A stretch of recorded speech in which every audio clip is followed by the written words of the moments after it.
While Syrian government forces have made big gains in the last 24 hours, they are still facing resistance.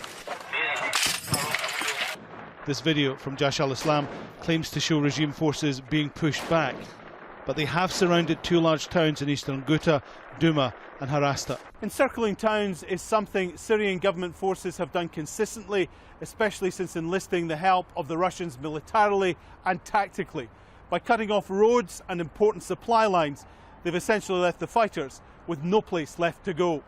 He's isolating the two cities now, the two big cities in the Eastern Ghouta. He's weakening them, and he's supporting its military approach by having this political strategy, separating them both on the ground and politically by trying to have this deal with Jaish al-Islam. Across the country, the Free Syrian Army, supported by the Turks, are closing in on the city of Afrin. And positions held by the Kurdish militia, the YPG.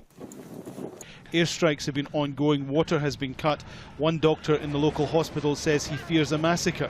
The chair of the local council has called on the UN to intervene. The UN official claims that self-administration and the YPG prevent the population from escaping. We invite those who sit somewhere and say something like this to send a delegation to Afrin and to talk to people here.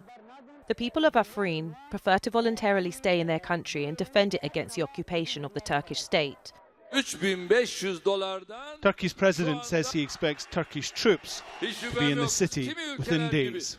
If we'd placed on a shelf, put to one side our conscience, ethics and sensitivities, just like other countries and terrorists do when they act in Syria, then capturing Afrin will be a job that would take us just 3 days. Back in Eastern Ghouta, Syrian TV says government forces now control 51% of the area.